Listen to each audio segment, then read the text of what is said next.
Welcome to What's My Thesis. I'm Javier Proenza, and today my guest is Luna Palazzolo Daboul. Bueno, so you are Argentinian. I came literally to Miami to show people that like Cubans are cool because over in LA people are like not cool with Cubans, and I haven't booked a single one. I had a Puerto Rican and half Cuban and Argentinian. You were saying that you didn't grow up here? I didn't. I grew up in Mar del Plata, which is a coastal city in Buenos Aires, Oh, and I moved here when I was 21. 21. Mhm. Did you move with family or by yourself? I moved with my sister. We are attached. Okay. So wherever she goes, I go. And later on, my parents came over. Y entonces, is it like what has beaches, better beaches, Miami or? That's a trick question. Because I can tell you, LA does not have better beaches than Miami. It's hard to match the beaches in Miami to anything else. I mean, we know that some of it is partly constructed by human doing, Yeah, yeah, but I mean, that's a part of technology, and I love that part. yeah. The beach in Mar del Plata has brown sand, and it's so cold. Okay.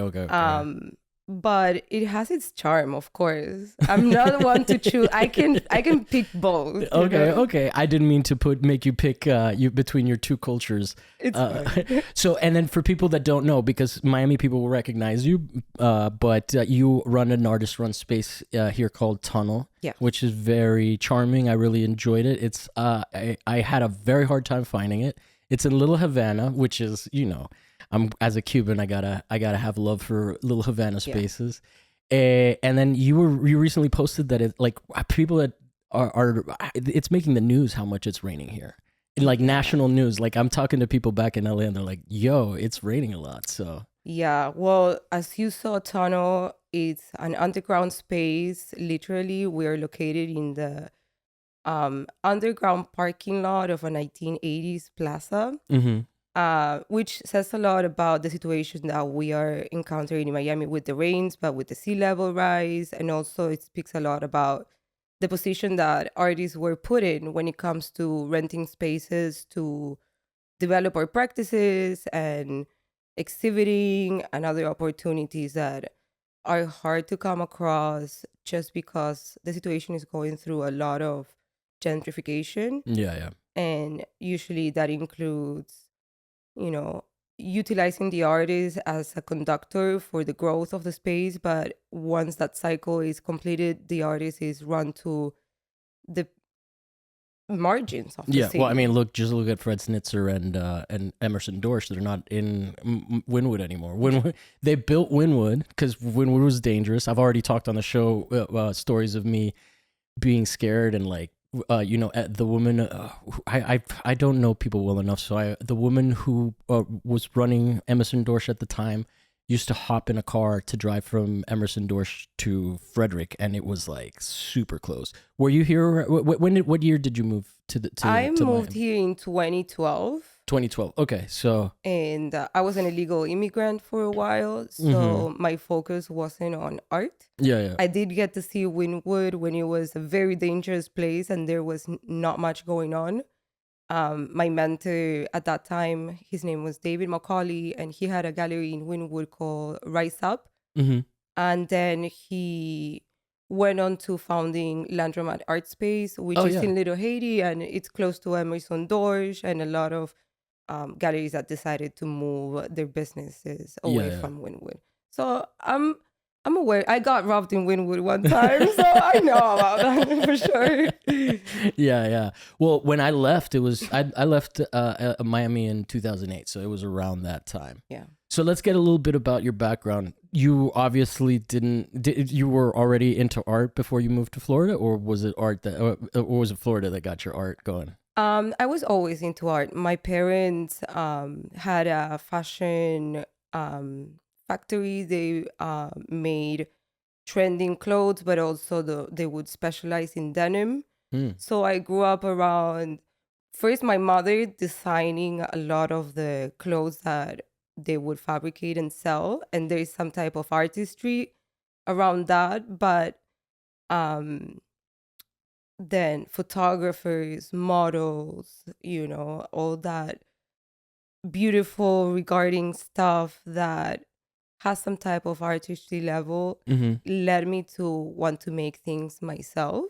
And Mm-hmm. my parents, for the most part, nurtured that. Yeah, yeah. So I For the started, most part. for the most part, like Argentinians are so conservative sometimes. And the most conservative approach to art is always painting. Yeah, yeah. So I started painting when I was 7 or 8 years old. And it was highly regarded in my house as a hobby. But at one point, it's kind of something that you cannot fight any longer. And because I didn't have any academic studies when it comes to art, um, I learned everything that I know through other people, Mm-hmm. people that I look up to, the community, the art industry in general. By being into it, is that I learned exactly what I wanted to do with my work. Mm.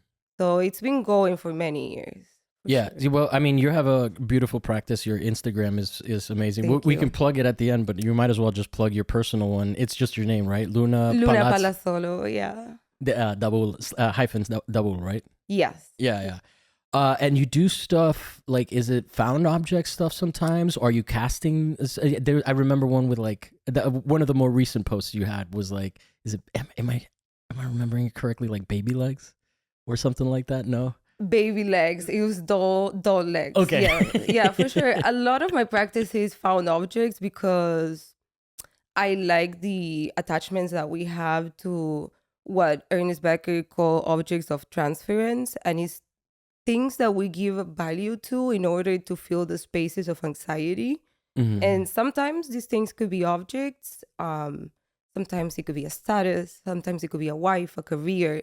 But it's mainly things that we get attached to and we share emotional bonds with. It's not always tangible things, Mm-hmm. No, yeah, I like that distinction. Yeah, yeah, but it's things that we regard highly and that give us our purpose. yeah. But it's always playing with the conceptual ideas of beauty, which is what I grew up around, like having this idea that hegemonical beauty was a goal. Mm-hmm. And throughout the years, I understood that this is something that humanity imposes upon itself. And then I realized that there's other things that, as society, we regard a lot, like communication, language, morality, things that also are not tangible, Mm-hmm. but that are highly referential of our context and our times and the things that we learn that we have to follow through. Interesting. So can I ask you, we're definitely going to get a little bit into Miami because the Miami scene, part of that is I want to educate people on what, and also like, one of the things that Misael said that kind of inspired me and made me feel good about coming down here is that he was saying that with Basel, a lot of times local artists feel like they're going to break through that year. And like he even said the amnesia of it, every year you go through the cycle of thinking like, oh, I'm going to break through. And so I'm really interested in the community that I was a part of, which was not Basel related. It was people like you that ran alternative spaces. We met through Jessica Gisbert. I keep dropping her name in Miami, but like she's one of the. We love her. Yeah, we love her. We love you, Jess. Yeah, and then the other day, dude, at the tunnel show, I was hanging out, and I remember, and I looked over, and I was like, oh my God, her brother's Louis Gisbert. Like I completely forgot. I've known her so long. You know who Louis Gisbert is? I don't know. I met him the other day. Oh, so he was a huge inspiration for me. He's a photographer and like been represented by Fred Snitzer forever. But like, wow. When I was younger, he did a series of photographs. I've invited him on. I think we're gonna do either while I'm here or remote. But he did a series that really inspired me early on while I was in college of cheerleaders with ice, like just blinged out, and like they were like spitting it like it was water. Beautiful. It was really, really like vivid, eye-catchy stuff. And then he also did stuff on interiors of vehicles. And what I really liked about his work, like just like Gucci, or Louis Vuitton and automotive interiors, and these like, man, he's such a good photographer. Anyway, the point being is that I grew up here. I went to school here, and art in this city is not getting its due. So like as a local boy from back in the day, I feel a responsibility to kind of come here. But first, what's the art scene in Argentina like? The art scene in Argentina is beautiful. I have this relationship with the community, with part of the community over there that, you know, half of my practice is still a bridge between me and the space that is since I left. So I don't get to partake fully on that community. But I do have friends that are very active and that they inspire me constantly. There is my friend Sasha Minovich, who besides being an amazing artist, he also runs this beautiful small space, and it's called Small. And I think it's somewhere that would you be able to take it out of Argentina, it would cause a lot of attention to be brought to it anywhere that it is. Argentinians are so educated. They have a different idea of art. And I think that a lot of the world has a different idea of art than Miami. Yeah, for sure. And I get out of Miami and I see my practice as completely different as people in Argentina or artists in Europe or even as close as Mexico, you know? But there's also the other part that when you leave your country, you're an exile, you know? Like you're a little bit of a vende patria. Kind of like you left, you didn't bet that things could happen here for you. And there's also a little bit of that attached to me. So to me, it's a bittersweet love-hate situation, which happens to everything in my life as well. You love hate things regularly? Hate is a big word and love is a big word, but there's always this duality. Ambivalence, for sure. But I mean, have you been to Argentina? No, but I love their food. Oh, the food is amazing. But the whole vibe when you get there, the artistry that is in the air, just by the way that Spanish speaking people, not only Argentinians, the way that we conduct ourselves, the way that we express ourselves, it's already artistic enough. You know? So it's a very poetic language, you know. Sure. And you mentioned before we started recording that you were interested in poetry, so I do want to ask a little bit about that, because poetry is definitely one of those things that's inaccessible to me, because I make myself cringe when I write it, but I have mad respect for people who can push through that and actually get to the point where they make something good. You know. But to the point that you're making, you know, one of the things that was a shock to me is, and I just didn't realize this, is that there are so many generations of fully Americanized or Chicanos, you know, like and all of that, but there is not as much Spanish spoken in LA at all by comparison. And there is something about this city where, like, because of the Cuban exile and the Spanishness that started here, so many people choose this city that are coming from Latin American countries to here because the transition is easier. My grandmother never spoke English, you know, like never. And I mean, she understood and she would pretend not to so that she could hear us talking. But yeah. This is so common for me to see throughout my friends, maybe first generation Americans talking to their family in English and their family replying in Spanish. So I can see that they understand and there is no communication barrier over there. But for some reason, there is this attachment to the language, which I think is beautiful. There is, you know, like you already moved out of your country. You endure so many problems. You don't want to learn English. You don't want to speak it. That's fine. You know, we're in Miami. You can get away with that over here. I also know that English is a beautiful language. And I feel it's that okay. It's beautiful. There's the way that it works in its ambiguity. It's a gift for writers, I feel. Which is not to say that Spanish is not beautiful. They're beautiful in different ways. But I also put poetry on a pedestal. So I work with poetry a lot. I do not consider myself a poet. I would never, because I cringe at myself when I write something. But I do put it very high up for people that can do it. For sure. No, it's an impressive skill. I always say that like musicians and artists are a little bit different because musicians can feel it a little bit more. Like they can get in their feelings. You know, they can like Yeah. they can listen to music and like have it be a transcendental emotional experience or transcendent. Um and yeah, and I can't let myself go to that degree of just being like, yeah, man, like, you know. I'm just flowing with it. Yeah, I'm Yeah. like too rigid and analytical. Same. So yeah, Same. so I definitely I think that is, I mean, you know, musicians write poetry or lyrics sometimes, so it makes sense that those things are a little bit inaccessible to me. But all right, so tell me about Tunnel and tell me about the programming. I really like it. I actually have been following you since before Ooh. I met you. I follow, you know, whenever I see like spaces pop up in Miami that it seem interesting and that like, you know, my friends are active in, I try to keep track of it. So tell us a little bit about the programming. Well, Tunnel started as a studio really between me and some friends, and as the spaces were freeing up in the building, you saw it. It has a lot of character, so it was hard not to envision certain things like the project room. Mm-hmm. It just looks perfect for an Yeah, exhibition yeah. room. So I didn't really have the idea of having this big project and having an exhibition space, but it was there and I Mm-hmm. thought that it was needed and it kind of like sprouted spontaneously. So I approached the curation of the space as a part of my practice.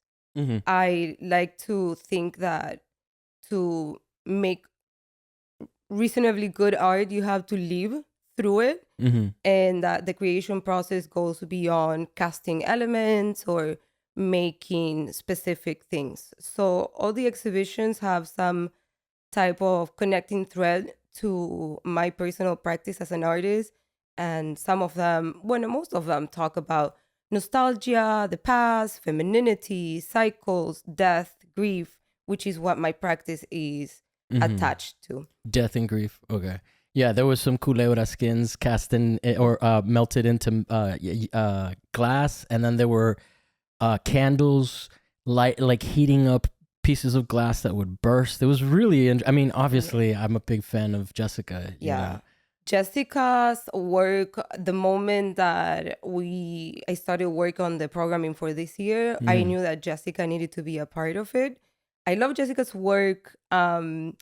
The pieces that she's making are with UV resin and pigment, and it's Mm. kind of like a gateway onto what she wants to do in the future, which is playing with stained glass and making work out of glass. So the idea that Jessica is doing this experimental work Mhm. to give entrance to what's to come. That's the whole idea of Tunnel. Yeah, The yeah. idea that they can present experimental work, work that is not finished, or work that maybe wouldn't be allowed to be presented in a regular gallery setting. Yeah, yeah. That's the whole purpose of Tunnel. Yeah. No, that's great because especially spaces like that. I mean, it seems like you guys are self-sustaining because you are also studios, right? So that's kind of how the space is funded if you don't mind me asking. The space is funded up until this month. Mhm. Everybody was paying for its own rent, and there was no margins being made of the studio. So the project room was being funded by my job Oh, okay. Oh, so out of pocket. out Oh, of okay. pocket. All right. Everything is out of pocket. When was it founded? November 2022. Oh, okay. All right. So you came out of COVID and you were like, dude, let's I let's throw parties. I was always working for other artists, whether it was in their fabrication or their administrative situations, or the last job that I had, it was at a gallery. That killed me. Oh, really? That killed Do me. you want to say which one? No.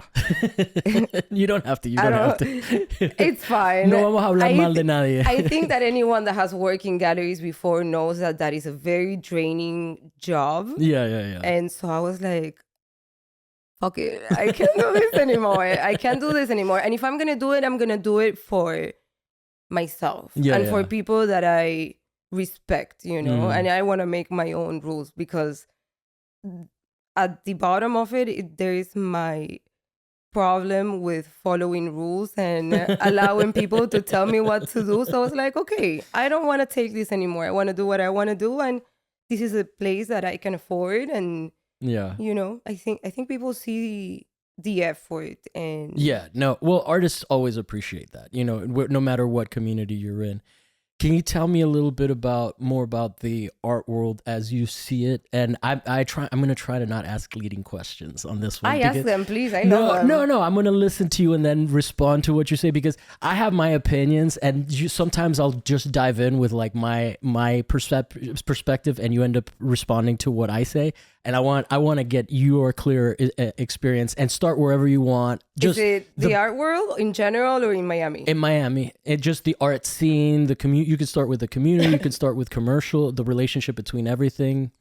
Well, The non-Basel stuff. I'm going to start with something Basel related. Okay, that's A few years ago, Frankie Sirmans from Paris Art Museum said that thanks to Basel and the satellite events that come surrounding it, had made Miami prove that it had certain weight and importance in the art world, yet it needed still to prove its seriousness.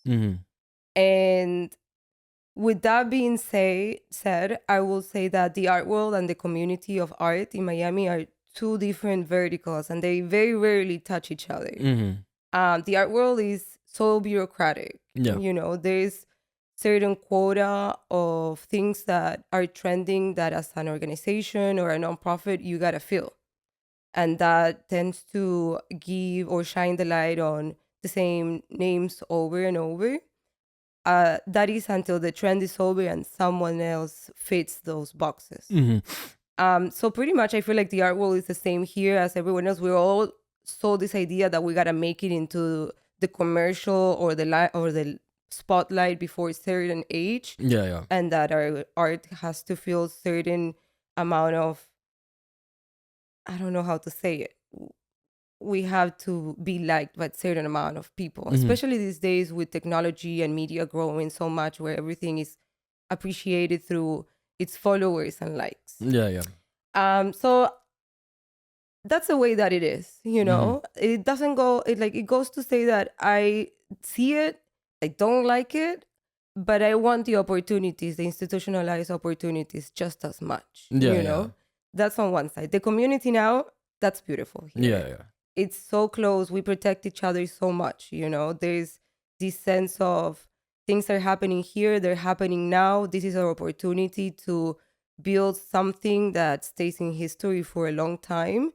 And it's beautiful to see how people come through to support, to share, to drop a good word about someone else, So community-wise, we're lucky that we're few. We kind of know each other, We might, you don't necessarily need to like someone's work in order to show up.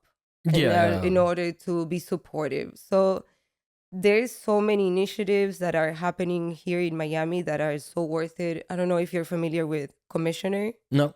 Commissioner is a beautiful organization led by Dja Carrington. I will give you some more information about it, but they're bridging the space between artists and collector. And through memberships, they are able to commission artists with 30 or 40 works a year. Oh, wow. And that's huge, not only for the collector to know that art is more approachable than what they think, but for an artist that is in an important stage in their career to be commissioned 30, 40 works. It doesn't happen anywhere else in the world that I know of. So there's this beautiful opportunity to build new things that don't exist, and that we're aware that I know that I'm aware that for Tunnel to succeed to the measures that I wanted to, I need the support from people, you know? And the support goes both ways. Like, Tunnel is a completely approachable space. We have, our email is everywhere. We're constantly receiving applications. When we give out the space, there's no conditions. Okay. So short of destroying it. I like destruction a little bit. We had fire in the gallery before. There's been plants with that attract mice, you know. Oh, wow. Okay. That's the beauty of things. It's growing, it's happening. So we are open to a lot. Well, that's also the benefit of it being down in the garage. There's it's a little bit separate from the studios. there's a Cuban abuelita that manages the building. Her name is Grecia. Uh-huh. The owner of the building told me that he inherited Grecia when he bought the building 40 years ago. Oh my God. Grecia will not let me be in peace. She's always suspecting that we're doing santeria or something. So I'm just like, no, Pero tú Grecia. eres Argentina. She doesn't care. She doesn't care. And there's santeria in Argentina too. Oh really? Oh, okay. No, I didn't know that. I thought that was our brand. You know, It's yours. You're definitely copyrighted it, but we do license it out. Yeah. we do our thing too. You know, Yeah. curamos el mal de ojo, el empacho, lo que sea. For sure. That's hilarious. Yeah. No, I don't know. I like I have such crazy nostalgia every time I come here, you know. And I really going to that show was really cool. It made me feel the same way, that same excitement, you know. There is something so energizing about like people that go out and sweat and just because there's just no option here, you know, like I've heard of places where people do, you know, like in Chicago, it's year round, the art scene, and you know, because if you don't do it in the snow, you're not going to get it done and all of that. It's the same thing here, except you're just Sweating. you know. And then I went to, sorry, you were going to say something? No, it just becomes cathartic after a while. You're so sweaty, you're in trance, you know. I'm just sweating out here. Yeah, and you get to like get familiar with the functions of your body that are there to like keep you feeling good, you know. It's hardcore though. It's hard. It's pretty hardcore.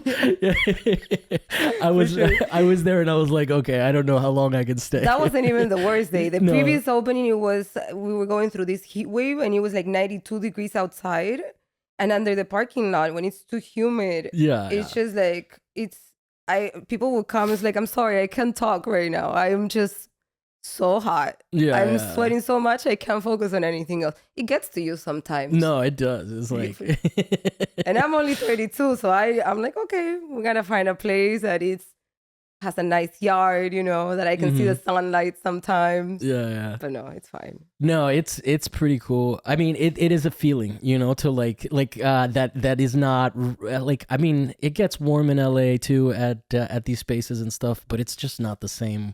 Cause like you're hot, but you're not like my soul is being drained. Cause you know, and then like it rains, and then you walk through this cloud of humidity as it evaporates. It's crazy, but people still come through, which goes to show how much is needed. Yeah, you know. No, and how much people want stuff to do, and you know, you just get a little bit more naked than anywhere else, you know. And then you have to have a jacket, so when you go inside, Just in don't. case. For the indoors is when you have jackets. Yeah. Definitely. But coming back to your Basel situation when you were making this divide between like the actual Basel programming and the local community programming, which wow, Misael has a really strong point when it says, and I didn't know other artists felt it. Like I assumed they did, you know? But sorry.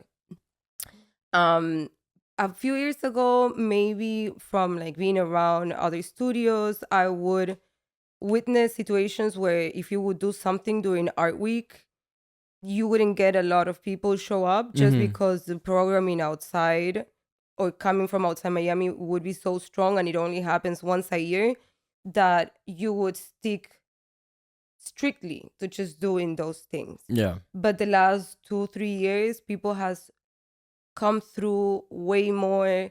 A lot of the people has decided that it's only going to be a time to do local things and a time to support local proposals and local initiatives, and people pulls through with that. We had a great show last year curated by Cornelius Tulloch at Tunnel. at Tunnel.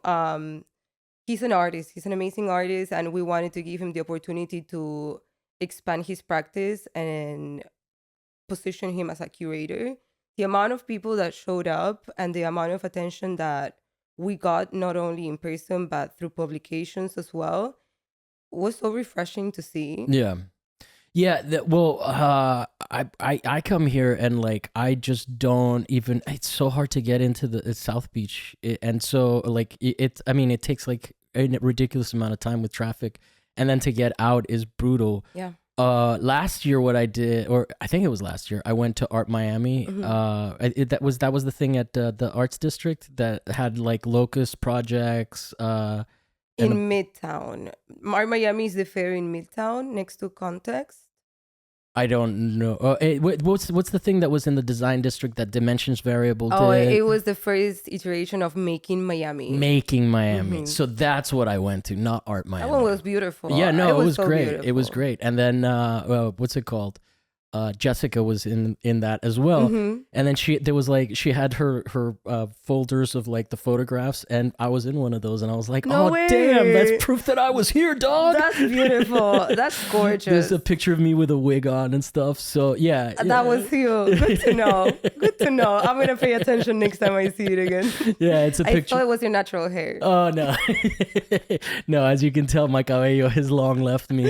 But no, it was really cool, and it was just like it was one of those things where, and then Antonia Wright had her installation with the the dividers, that the street dividers that have the lighting on, and it was really, really cool. But it was just so like, oh, I'm home, you know. And I love that about Miami. Like, you know, one of the things that I recently saw a quote from Layden Rodriguez, who runs Dimensions Variable. Really sweet guy. I've met him. And he had a really interesting point. Like, I think some museum closed or whatever, and he was saying like, we need to get it sucks that it's gone, but we need to get past this idea that I'm paraphrasing, that like there's nothing happening in Miami as a result of that going. Like, there's still, you know, because like, and I think it was interesting to hear. He says a lot of really interesting things about, like, you know, there was a lot of people for what is it, Making Miami. For that, he did a he was like doing an interview with somebody, and somebody had asked him like, hey, was anything happen before the New York people that just moved down here did? And like, and he was like, dude, so much, you know. And then that was the generation that you know, that was the Louis Gispert, you know, Jen Stark, all those people that were like heavy hitters and are huge now. Like Jen Starks does stuff for Miley Cyrus, you know, and like she has like huge murals in LA in my neighborhood. I was like, holy shit, you know. So it's an interesting thing, because Miami artists do make it, you know, and Miami artists do grow. It was my impression from talking to Misael that the highest level galleries here are still the Dorsches, and like in terms of commercial spaces, not museums, are the Dorsches and the Schnitzers. Is there anything higher level than that? I don't know what you consider by higher level, but I do see in terms of market, like the money that goes through the space, is which is not necessarily a fair way to evaluate, but I'm saying like in terms of the market, because Miami plays itself as a place for collectors, but it's a seasonal place for collectors. Totally. So there's a lot of work that has to be done off season on the phone and through fairs. And on top of that, you gotta keep, and I'm just talking about the galleries that you're mentioning, you gotta keep certain level of programming, which Emerson does it all the time. Like every time that I go to Emerson, there's a great show, you know. But and then just to give props to Emerson, they promoted your show, you know, because they represent Jessica. They represent Jessica. So they did a show she did the show at your space, which is an artist-run space, non-commercial, and they promoted it, which is something that I don't necessarily see that level of fervor in Los Angeles for, you know, for like that level of support. I think it's important to know that Tunnel is not a competition. Tunnel is a project that has a beginning and it has an end, and it will end. Oh, it will end. It will end. I think death is pretty. And decay is natural, you know, and there's also the other part of my career that needs attention, and it's my favorite part, so I want to give it the time that it deserves. But there's other galleries that are super strong. Spinello project. Okay. He's been working so much for the last 10, 15 years, and he's highly regarded in Miami. And then there's Katia Rosenthal with KDR 305, which I look up to her so much. She is a beast of the art world, and I Mhm. think it's a good representation of the new generation of galleries that are coming. And it's not to say that new generation of galleries and older generation of galleries cannot coexist. Yeah, yeah. There's this idea of competition that we all grow up with, like we all gotta make it, and to make it we gotta step onto someone else. That's not Mhm. real. Yeah, There's yeah. room for everyone. There's ideas to be had left and right. Not all have to be doing all the same thing. They tend to very different artists and to very different markets at the same time. Mhm. So when it comes to commercial work, is just like any other business. You gotta do a field research, a market research, and then work on a strategy and cater to that strategy. Mhm. But if you want to see Spinello, I think it's closing until September. Mhm. KDR opened a great show yesterday, and they're very active in fairs outside of Miami as well. So those are my two commercial gallery recommendations for Nice, sure. for sure. And then that's interesting what you said. So they're closing until September. So that was a question I was going to ask. Is there still a season that kind of relates to maybe not Basel, but like when it's unbearable to There's like. still people that lives here. After COVID, we got a lot of people from New York and LA moving to Miami, and they have the benefit that they can go away during the summer. uh, But the people that lives here full time is still interested. It's yeah, yeah. still a part of the community, and But then those more commercial galleries, maybe there's an incentive for them to to shut down for part of the year, um, as opposed to like maybe a space like you that would go through. Oh, Pinello closes until September. KDR, I don't does it? think, Okay, because she's very focused on the local community as okay. well. So I think she can probably see that during the off season, things still happen here. Yeah, yeah. It's a myth that everything dies. Some of our most attended exhibitions are during July or June. Hmm. So it's good to see that people still come through, even though it's raining like this and Yeah, yeah. extremely hot, I was the only thing that I was worried about is having enough light. You see, Because there was one day that was so dark and my soul was hurting. I love it. I was aching for my soul to hurt. I was like, yes, give me some darkness, please. um, okay, then tell me a little bit more about the artist run scene, because obviously there are institutions that I remember from when I was younger. Like right now, again, to mention Jessica, who is one of my biggest connects here with people that are still active. She's doing a residency for Bass Fisher Invitational in Denmark, Norway. Denmark. Okay, Norway. You can tell that I don't know the difference, but No worries. You can cut it off. no. My ignorance is on full display on this podcast.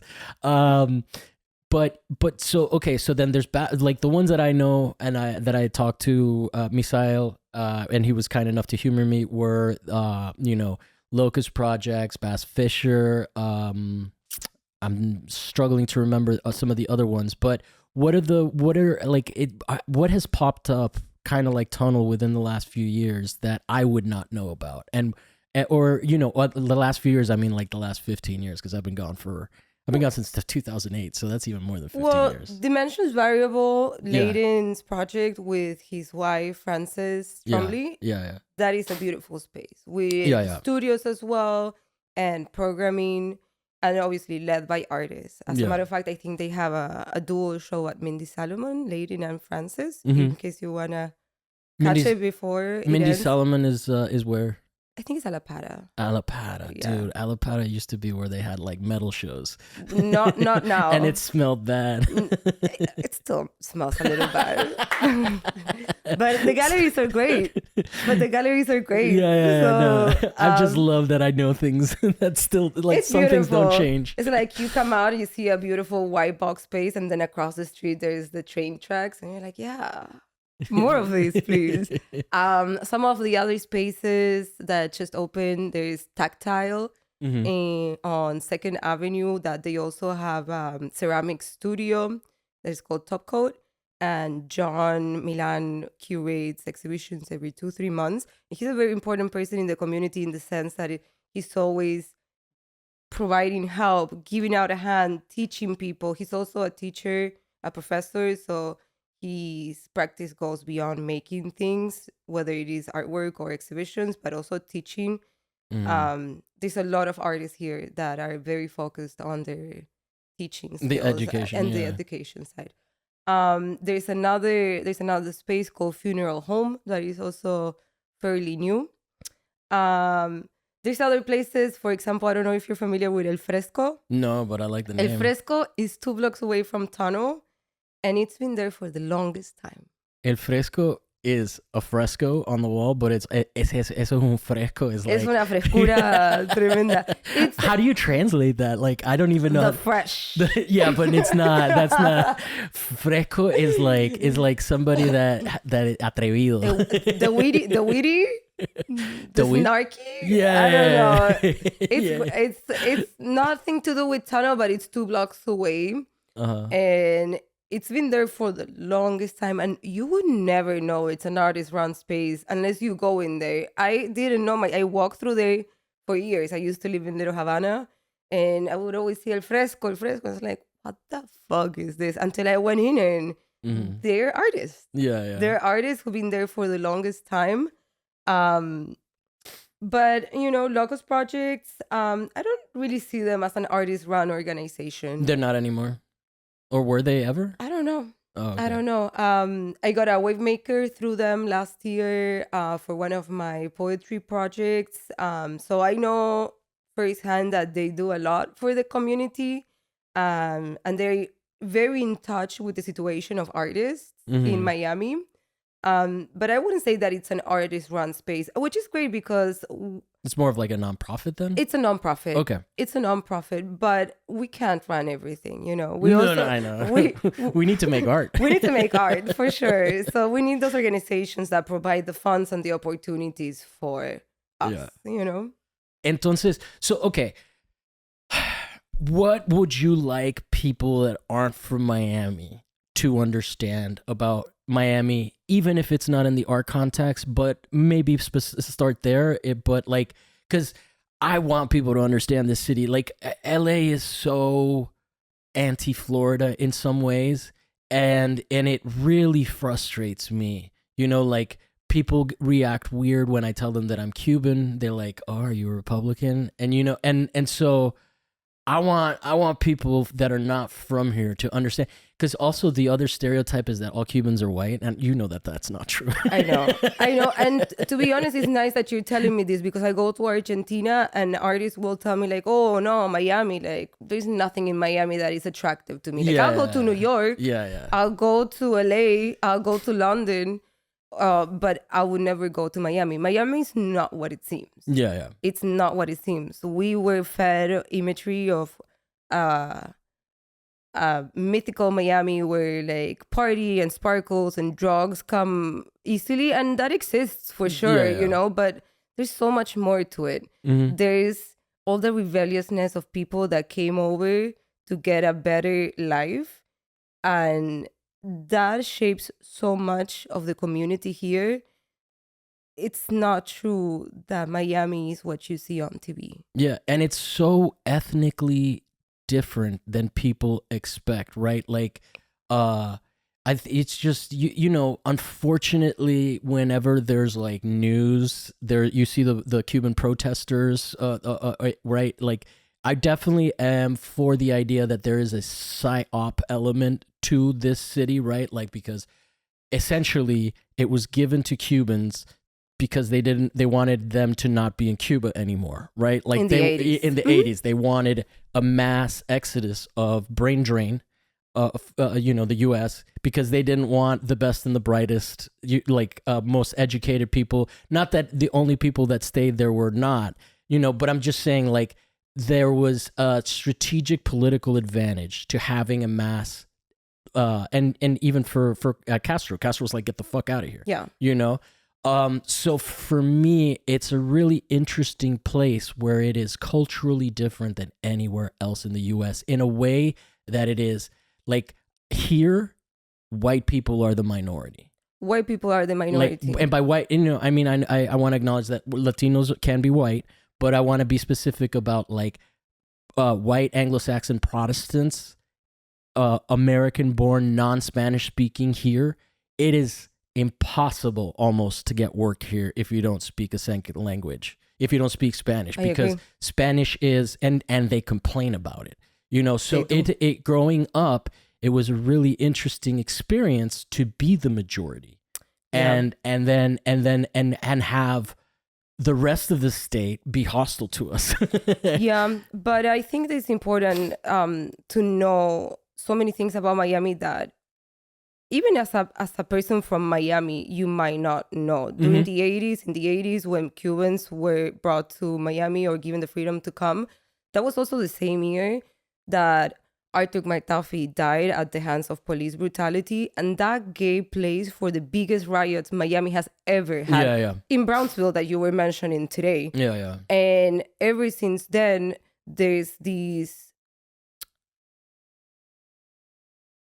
I don't want to say like rebellious atmosphere, but the fact that exiles from Cuba come and they came in a time where like protests for something that you would think it's, how do I say this?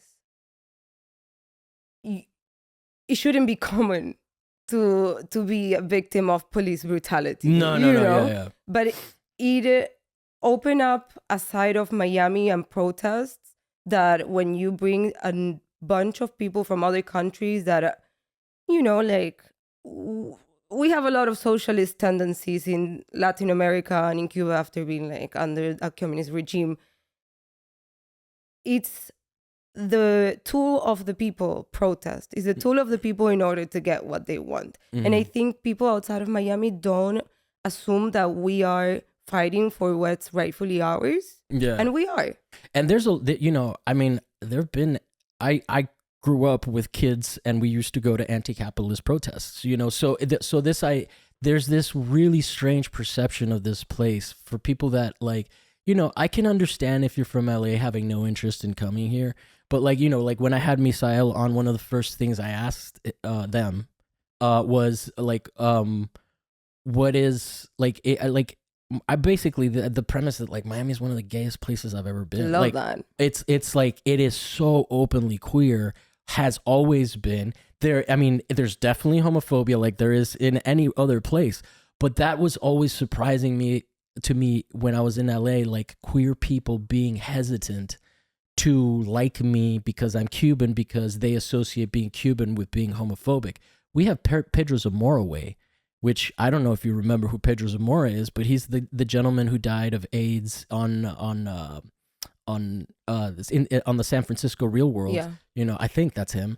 And like we gave him a street, you know, because that was our hometown queer person that died of AIDS, and we wanted to honor him. So it's really interesting to me that like misconception about like, dude, who do you think is going to these clubs? As a matter of fact, after the riots that had taken the city to look extremely bad, the Miami Conservation League hired this person. His name is Leonard Horowitz, I think, or Leonard Horowitz. I'm not sure his last name right now. He's a queer Jewish person that was exiled from his family for being queer, and he developed a 40-color color palette to paint the Art Deco buildings in Miami. Oh yeah. So the structure of the city is developed by a homosexual. Yeah. No, this is like, and you know, as I've been gone a lot, you see Florida, but Miami's not Florida. Like just like Florida is not the South, Miami is not Florida. Miami's not Florida. And I'm not even angry at the rest of Florida. I'm from here. I identify as Florida, man. I'm proud to be. No, I am so proud to have lived through all the crazy shit that happens here. But yeah, I mean, like, it is the heat. It does kind of it drives us all crazy. A little crazy. All that Florida mesh. Well, it's also, you know, to be fair, for people that don't know, we have in Florida there is a very, very strong law called the Sunshine Law, and I know LA has one similar to that, but there's just no way that it competes. So the reason that Florida Man exists is because all of the arrest records are public. They're public, right? In a way that they aren't anywhere else. Yeah. So journalists everywhere in the world go click, click, click, click, click, because it's clickbait, you know, and they're like, the police stations out here put out their stories, you know, and it's like, it's of course, like, why wouldn't you? Perfect. I mean, who wouldn't want to read about an alligator, you know, just sneaking into someone's kitchen at 3 a.m.? Or a man slapping a woman with a hamburger. It's happened. It's happened to me. You know, and I'm not making light of domestic abuse, but things happen. For sure. But these weird things that you read and you're like, a hamburger, what? You know, for sure. Yeah, for sure. But yeah, man, it is, and like, also one of the things that I love about Miami is that we're like, we're so far from everything else that we mind our own business, and nobody really kind of knows what goes down here. It's you only get it if you're here, basically. Yeah. So to come back to your question about Miami and how it is, I don't think that anyone can make a judgment until being here for at least 2 years. Yeah. That's what I think. For sure. And it depends on where you live. Like, if you live on the beach, your life is going to be completely different than if you live in Coral Gables or versus Kendall, you know. There's so much. It's just such a weird place, you know. Yeah. And it's good weird. It's good weird. I love it. I think that initially I wanted to leave Miami. It has a way to trap you because it's so comfortable. And once you figure it out, it's like, oh, it's just Miami. It's a small town, it's man. Just a small town. Watch out what you do and be nice, and that's pretty much it. Yeah. Well, cool. I really appreciate that part of the conversation because I love it here. You know, like I spent so long not coming back, and then I came back and I was like, what the fuck? Like, I'm from somewhere, you know? That is so sweet. Are you going to move back? No. It's too expensive, man. Yo. More expensive than LA? Than where I'm staying in LA because I have rent control. Yeah. Okay. Like, by a lot, you know? Like 3,000 for 1-bedroom apartments out here. Yeah. It's crazy. I mean, it's the same in LA, but I'm not paying that. So I feel you. Yeah. I feel you. It's hard. Not just the prices of everything, but we're still a little bit behind with salaries and pays. You know, we're not getting paid what we should be paid for the prices that we are paying ourselves. Yeah. So there's so many like things to do when it comes to that. When it comes to the infrastructure of public transportation, for example, after COVID, everybody moved to Miami, and there's not a single time that you can go on I-95 now. That there is no traffic, or for me that I don't drive. How did you get here today? Uber? Oh. Yeah. but if I don't Uber, I take public transportation, but I have to count with a lot of time to take public transportation, you know, because you have to walk 4 blocks, take a bus, take another bus. The train station doesn't leave you where it's strategically easier. So there's things to be done for the community. I mean, you saw how we got flooded the other day. That wasn't a tropical storm. That was just a regular for rain. So when that happened, I was like remember I told you I was like I was in my feels really really heavy because I was just not used to that in LA, and I was like, oh man, whoever called it a tropical depression, like, why is that the name? You know, and I'm like, it's just poetic. It's beautiful. I couldn't be in my house for a long time, so I venture out to the market. When it was raining, I had water up to my knees, and I saw a catfish. Isn't that dangerous, like with power lines and stuff? It's all right. You have to die of something anyways. Oh my God, you're so Argentina. Yes, hey, so wait, hold on. So you guys, you must be living the dream. Did you ever, like, because Argentinians, I mean, I just realized the genius move of bringing Messi here. That was all him. We didn't do anything. It was him and money. And money, yeah. No, but I mean, there's a reason that they paid that much money to have him. I can't imagine, because... Well, he bought like, I think a quarter or half of the team. So I think he's looking to the future and investing on something that is also going to be his. I think the Qatar team was paying him way, way, way more money to be in contract with them for a few years, but he still decided to sign with the Inter because he's partly owner of that team. Yeah. So he's gonna make more money in the long run. More money in the long run, but I think also there is this idea of building something that is yours and looking towards the future, that we were just, it's fitting for the art world, but it's fitting for Miami as a whole.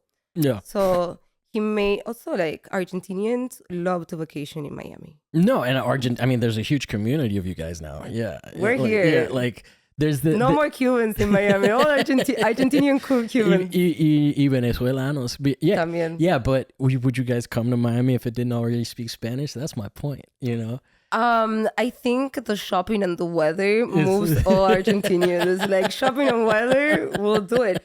Because otherwise, Argentinians that are not interested in that will tell you, I'll go to New York. Yeah. I'll go to London. I'll go somewhere where I can, like, be in the mountains or do something that it's not commercial related. Yeah. But I think he might have seen through that. Also, the moment that he signed with Inter, the tickets went from $30 to $500. I know. And there's a thing in Argentina that football is for the people. It's popular. Yeah, it means that it's for everyone. So the moment that you raise the ticket $470, it automatically takes out that idea that it's an equalizer for society. Yeah. So I have... You have your complaints. I have my shit to talk about that. Yeah. Lionel, let's talk.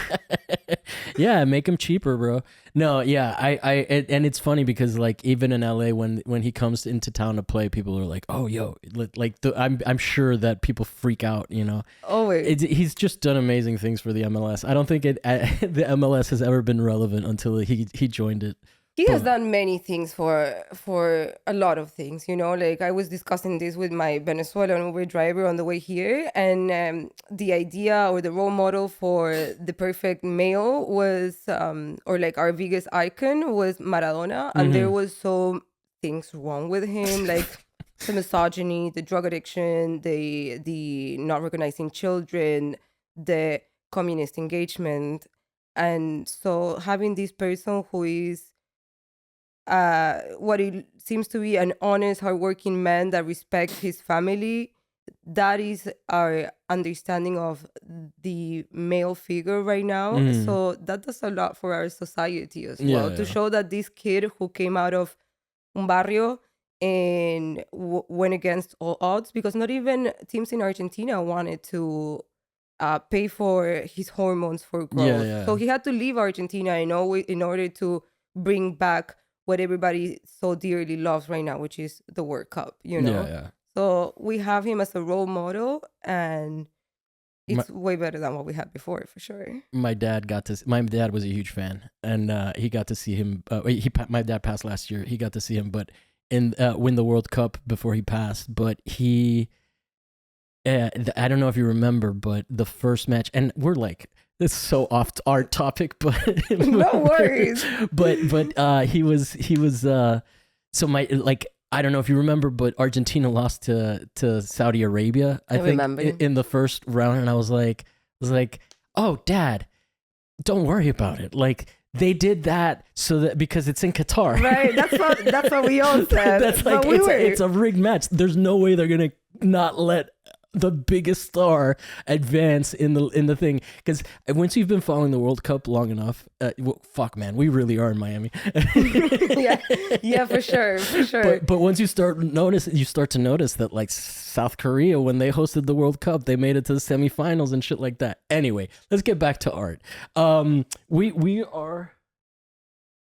We're about on an hour, so I don't want to take too much of your time. I do want to ask you my last question, which is always, is there anything that I haven't asked you about that you wanted to talk about? It's okay if you don't, but I want to give you the opportunity to make this episode last 3 hours. Because sometimes this question goes that way, but it's okay if you don't. No, I think I respect the questions that you have, and Cool. I'm open to that. All right, cool. No, because sometimes uno no sabe. Most times uno no sabe. You don't know what the right question is. Yeah. But yeah, no, and like, yeah, man, there is. I know that you're Argentinian and you're not Cuban, but the fact that you're Miamian makes us feel. I think I'm a little Cuban. You're too. thinking, yeah. I think I might as well be a little bit Cuban at Te ha this pegado un point. poco. You know, like my friend, I have friends from contagious. everywhere. You know, Yeah. like I feel like I'm a little Cuban. I'm a little bit from the Caribbean. I'm a little bit from everywhere. That Oh, one thing I did want to say. Yeah, Maradona, communist, rich communist. No. and that's that. And that's all we gotta say about communism. Yeah. Well, okay. Well, then, thank you so much. Anything that we can promote for you? Obviously, a tunnel is _tunnel, right? It's 2_ tunnel. We have So at _ tunnel. yes. And really great space, you Thank know, you. and I've you know, the artist run scene in Miami is one of those that I think is super vibrant. The community is super passionate about stuff, and yeah, you guys all support each other, you know. Yeah. All I have to do is ask one of you to recommend me to another one, and Yeah. immediately like oportunidad. Sí, total. But I do want to say that I know that tunnel is hard to find and that we don't have any signage. And But that's that what makes it cool. I like it that way. Yeah. People like to tell me like, oh, it was so hard to find, and I have catchphrases already to like be able to. Just the first time, you know, like so I get them to come again, but. That's the beauty of it. We don't need to broadcast everything to daylight, you know, like it's there. It's not that hard to find. There's videos on the internet that will take you there. And if not, you can always hear the people yelling downstairs and just run with it. I mean, that's how I found it. Was I was like walking around and Terry Ramke, do you know her? She's friends with, anyway. I was like, oh, this person looks like an art person. I'm going to ask them. And they knew where it was. So then immediately you are already interacting, like it makes it more social in that sense, rather than just showing up to a space. Like someone has to, it's almost like I was inducted. It's like an induction for sure. It's an experience, you know. The building has character. Little Havana has character on its own. And I feel like that's, if you're lost in the corner for 2 minutes, nothing will happen to you. You'll get to enjoy what Little Havana is really like. It's one of the few places that is still in touch with the reality of the common denominator of people, you know, and it's still one of the few neighborhoods that reminds me of a third world country neighborhood, you know. There's small shops, there's people drinking in the doorsteps outside of stores, you know, there's people preaching on Sunday mornings with the speaker on the street. That still does not happen anywhere else in Miami, and it used to. And I'm sure that it will fade away eventually because as much as I know that what we're doing is good for the community in one part, I also am aware that this is how gentrification starts. Yeah. So that's also why the project needs to die eventually. These business models don't survive, and they don't survive for a reason. And that's the reason I'm not willing to sell my soul for. I'll sell my soul for other things, but what not will for you sell your soul for? Plata? No, maybe. No. Maybe tickets to a Paul McCartney concert. Wow. I'll sell my soul to meet Lou Reed in the afterlife. I don't know. Oh but my God. Not money. Not the benefit to a third. Money, yes, of course. I need money to do what I'm doing, but not for the benefit of our third parties. Sorry to hit you with a gotcha question at the end. Hey, it's fine. You know, there's crazy things happening in Miami that you should do some research about. Like you should maybe read about what's going on with Ulite Arts. Yeah, Misael talked about it on his episode. Figured. Yeah. He's very well versed on everything that's happening, and he's leading a lot of the change going forward. So there is no better person to talk about that than Misael. But there's dirt being done. Thrown under the rug, and it's our places to like discover it and put it on blast. Well, that's one of the things. Like Miami's real estate market is so heavy, and they do abuse like anywhere else. You know, in Los Angeles, I said it. I think during Misa's episode that there are definitely shows that peers of mine have participated. That I was like, where's the ethics here? Because this is clearly just to make this building more appealing, right? You know, as they have, it's like a new apartment building, and then they have one floor where they have like a gallery, and it's just like, that's icky, you know. And we have, I do feel like in that sense, as artists, there is a responsibility to sort of. Which brings all this protest and rioting that comes with the heritage from third world countries, that plays a big role. I don't think that I'm not well familiar with LA or the community in New York, but we grew up with our parents having to request their needs publicly. Like, don't forget that protesting is a right. And in third world countries, we're used to protesting in order to make our voices heard. Yeah. That's something that in America doesn't really happen that much. And the fact that we come from backgrounds that request the needs publicly and with no shame, that makes Miami unique when it comes to molding the space or the city to what we really want it to be. We know there's the means to make that happen. So we know the artists are serious. We know the people that are leading organizations are serious as well. We know that there is money. We know that there is interest. We just want things to be done in a way that you don't have to be a total piece of shit in order to make something good happen. We can compromise that part. We can do business and do good, as my sister would say. Yeah. No, and you bring up a good point that I just I mean, I'm from Cuba. My parents are from Cuba. I'm American born. You're from Argentina. We're all from places that the U.S. government really is hard on, and it's not like we're shithole countries. We have sanctions imposed on us that make it really hard for, like, I'm not saying that the Cuban regime is great. Please don't. No, I know. I think that there's a lot of like people are enamored with communism, and I understand the idea of that, but I don't think that like Russia or Cuba were ever really actually communist states. They were just states where the government took the place of capital. Right. So it's still the same structure instead, but it's not actual true socialism, which is what people protest for in these countries. Right. And what people actually believe in. So it's an interesting, it really is. I mean, man, if people would just get off of Miami's dick and understand it for what it is and not for what people say it is politically and all of that, they would realize like there is a lot of people that are the people that like every election cycle that people in California are like, oh, vote for the most vulnerable people, and they're talking about conservative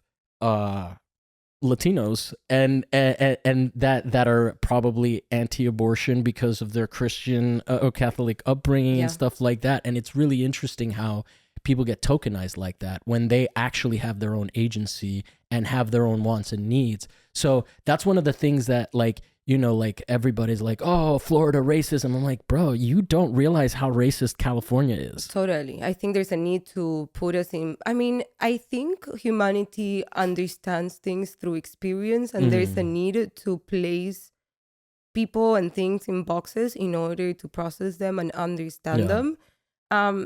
I also think that a lot of the opinions that are given out today are based in ignorance and lack of education. I mean, you were to read Das Kapital and you will be able to tell that what we call socialism is not really socialism, So, and we're so far from it. And who's gonna know it more than Latinos and that's what's crazy, Anyway, we could keep going. We're having a grand old time. I definitely want to have you back on. I'm not in town very much, but let's keep in touch. Es tanto placer hablar con Latinos. Gracias. There is something that, is culturally missing from me when I hang out with other people whose skin color may match mine, but their cultural experience and their interest in history and their perception of history is very different. And I think that I feel like I get along better even with conservative Latinos. Not that that's what you are, but I think that I'm not. No. I'm just saying, like, in the grand scheme of things, I feel like I have more in common with them than like liberals that are anti-racist but are actually really racist. Totally.